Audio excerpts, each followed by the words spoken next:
So as David has already alluded to in some of the scenarios he was just talking about, we at Valley View are not immune to serious safety events. And a year ago, when the hospital went through its diagnostic sort of self-reflection as part of this journey, these events and others came to light, and I'm not going to read every one of them. I don't know whether you can read them all, but a couple of them here. Tumor specimen lost, unable to get pathology, additional unplanned surgery needed, patient decided to have surgery elsewhere. Procedure where almost 5 times the amount of medication was administered, experienced a toxicity seizure. Medication overdose, unknown future side effects. Breast biopsy results switched, underwent unnecessary procedure, and the other patient experienced a delay in treatment for cancer. So these happen here just like they happen anywhere else. And in fact, right now, a serious safety event occurs every 75 days at Valley View. And it's important to remember that these are our family members, our community members, our neighbors. When you go and ask these people and talk to them about these events, one of the primary things that they say is that they never ever want this to happen to anyone else. And we owe it to our family members, our community members, and our neighbors to change what we do here to make it safer. So I want you to not necessarily say anything, but I want you to stand up and stay standing if you have been personally harmed by a medical error. Stand up if a family member has been harmed by a medical error. Remain standing and stand up if you have a friend or a coworker who was harmed by a medical error.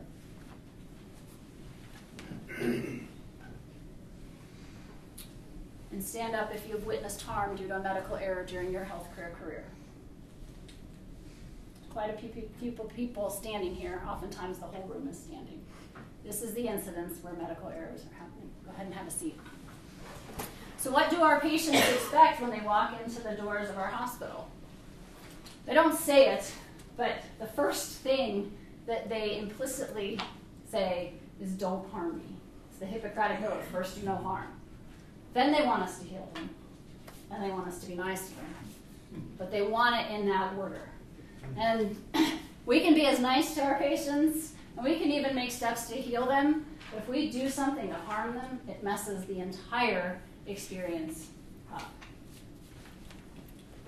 All right. So, how does an event of harm to a patient occur? The Swiss cheese effect model, some of you may be familiar with this, is a model that helps explain how human error leads to events of harm.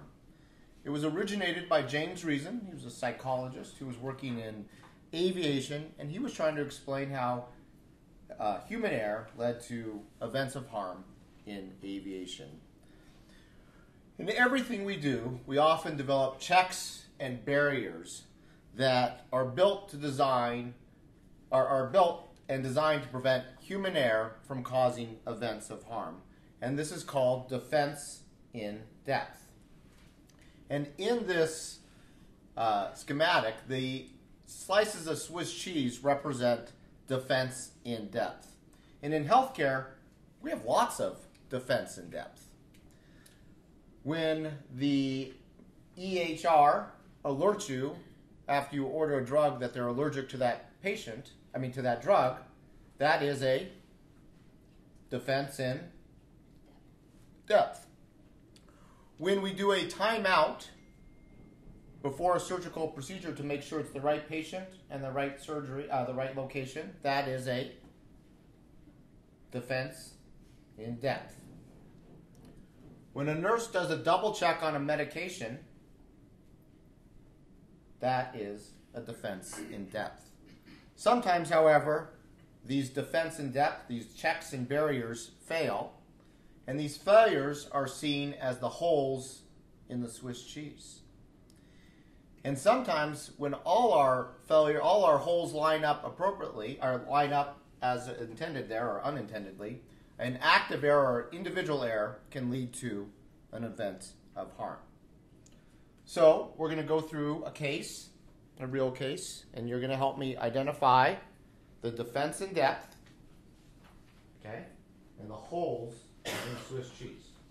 All right, so Pablo Garcia was a 16-year-old male who was admitted to the University of California, San Francisco. And Pablo, unfortunately, had a very rare condition called Nemo syndrome. It is a immunodeficiency syndrome, so they have an inability to fight infections, and they also have lots of gastrointestinal bleeding. And in fact, it's a genetic condition. So, and it goes through, it's called a sex-linked condition, so it's just on males, so it goes to all the males. And so in Pablo's family, Pablo's brother, Thomas, also had Nemo syndrome.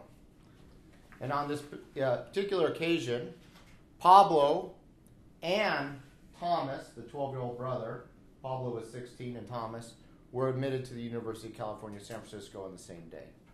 And since Pablo turned 16, he was no longer allowed to be on the pediatric floor.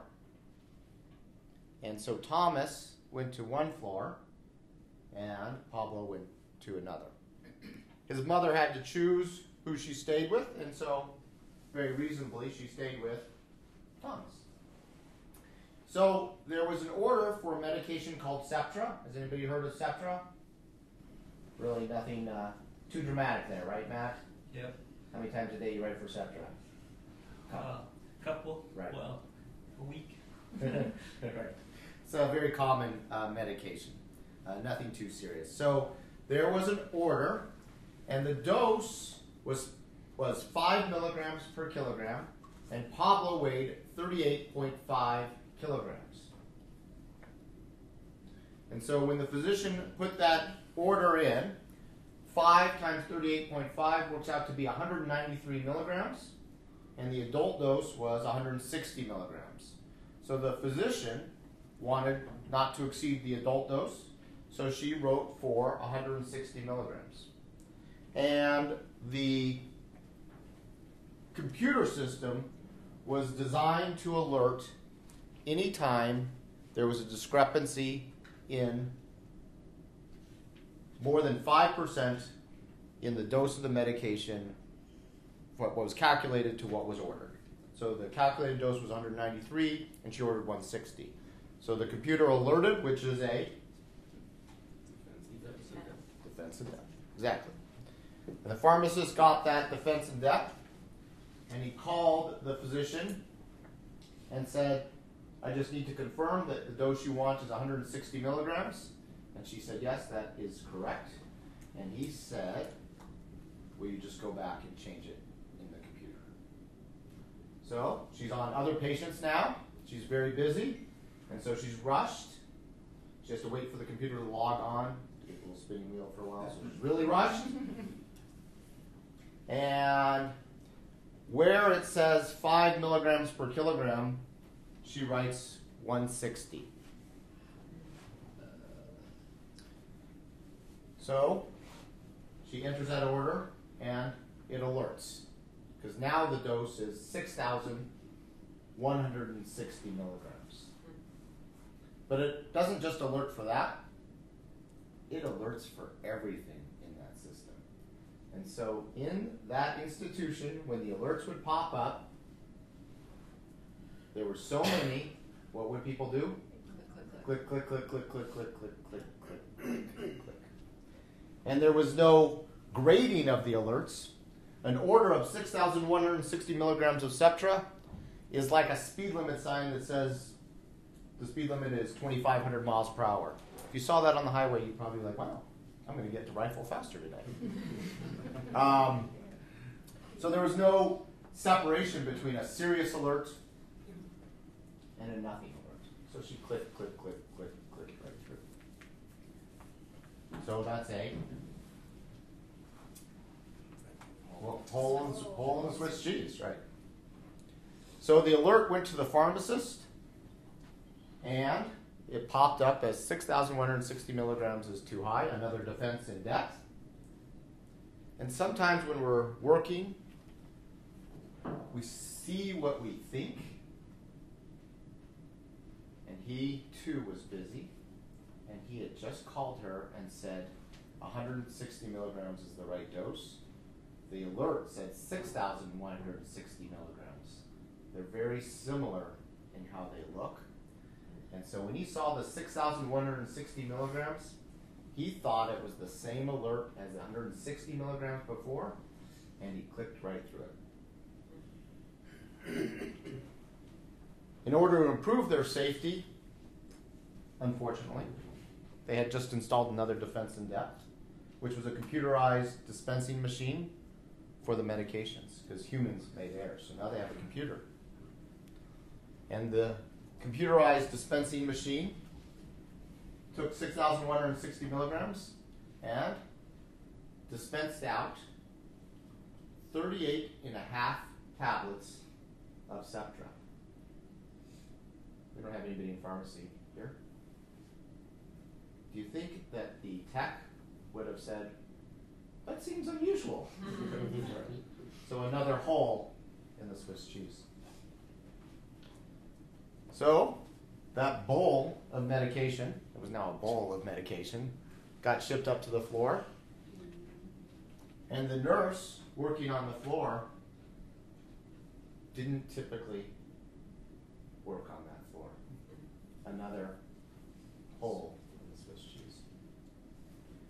And she thought a bowl of medication was a lot, but she didn't know any of her colleagues that worked on that floor. So she didn't have anybody to ask. Another hole in the Swiss cheese.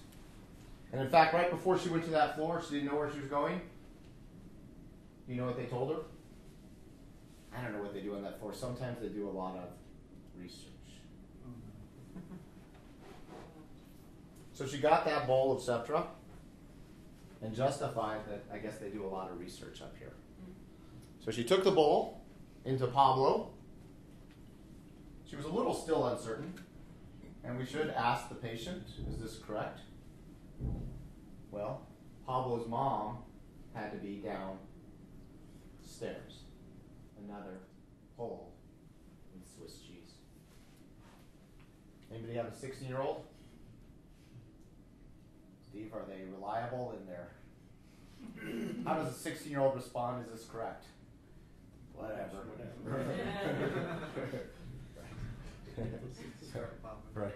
Not a 16-year-old is not a defense in depth. A 6-year-old is just a giant hole in the Swiss cheese. So Pablo actually said whatever, and systematically unwrapped 38.5 tablets, drank a lot of water as he swallowed each and every one of them, and 4 hours later he had a seizure and was sent to the intensive care unit. On average, with a serious safety event, there are 8.8 gaps or deviations in care. And there are two basic approaches to reducing these events of harm. We can prevent the errors, or we can detect and correct the system weaknesses. If we prevent the errors initially, these will directly lower the events of harm. If you can stop this, you can decrease those. And so if we focus on our error prevention techniques and decrease the active human errors, over a 2-year period, we can decrease the serious safety event by 80%. In addition, if we look at the system and detect and correct system weaknesses, basically close these holes or make them smaller, we can decrease serious safety events by 50% in 2 years.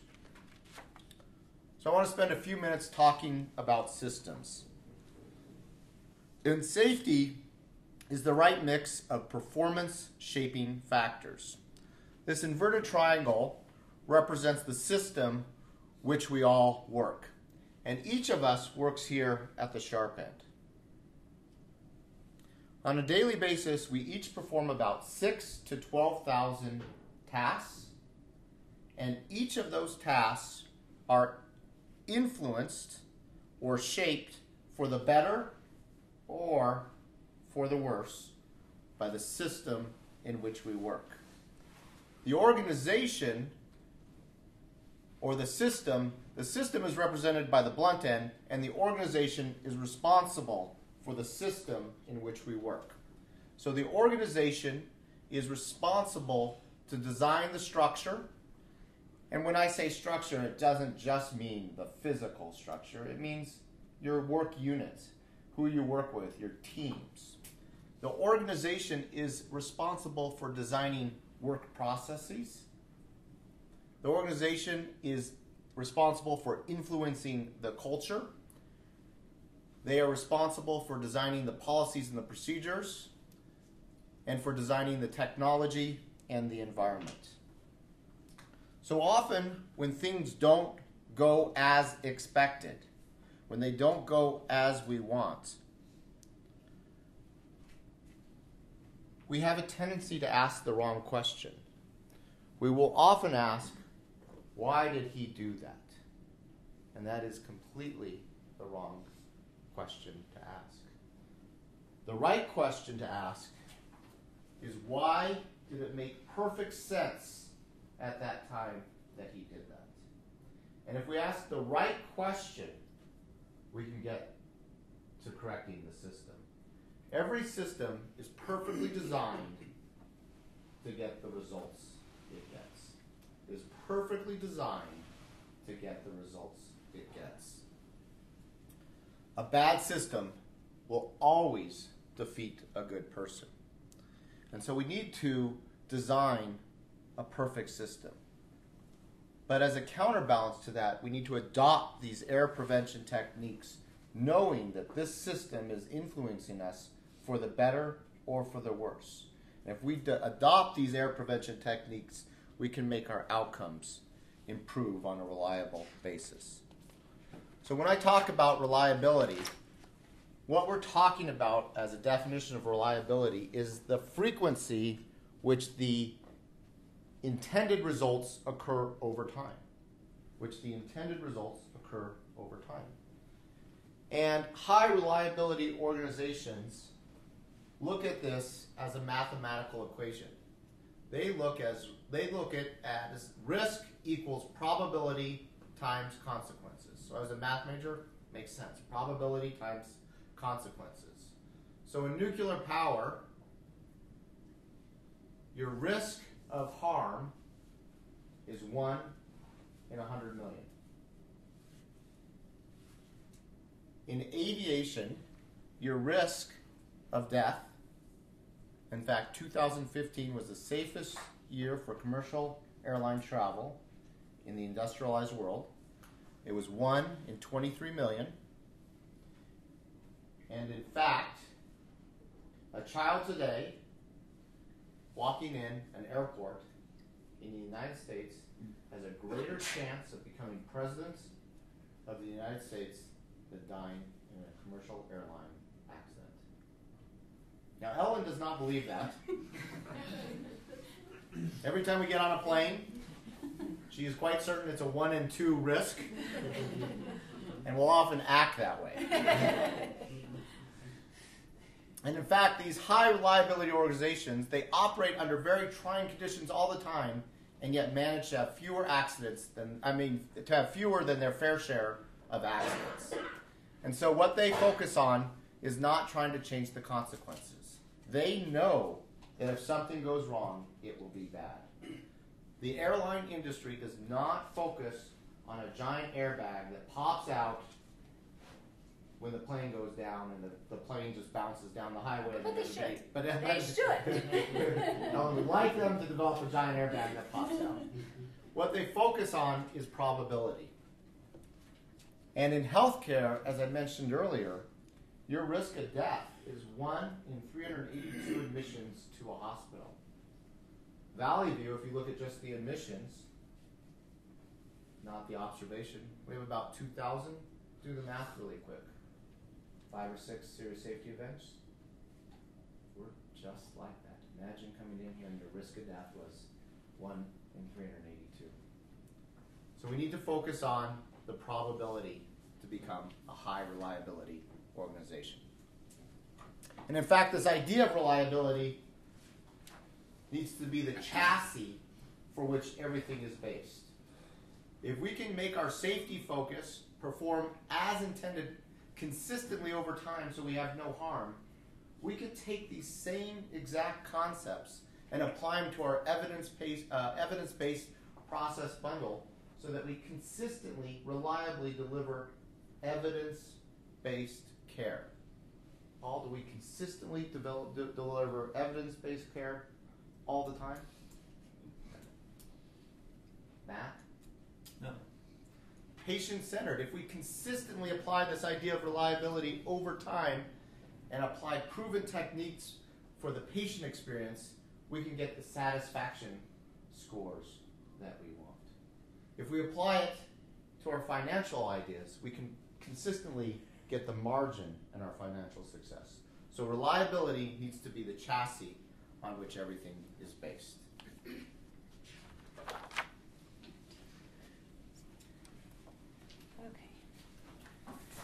Now we're going to talk about some facts about errors. First fact is we all make them, right? We probably make 30 to 50 errors at least a day. It doesn't matter how experienced you are, how educated you are, we all make mistakes. And working in healthcare, we work in a high-risk situation. We're under a lot of time pressure. We're very technology dependent. All of these things influence the fact that this is a high-risk situation. But we can avoid errors by practicing low-risk behaviors, which are going to be our error prevention tools that we'll talk more about here in a few minutes. But we need to be situationally aware, right? On a day like the car on the right in a snowstorm, we drive differently than on a day like today when it's beautiful and sunny outside.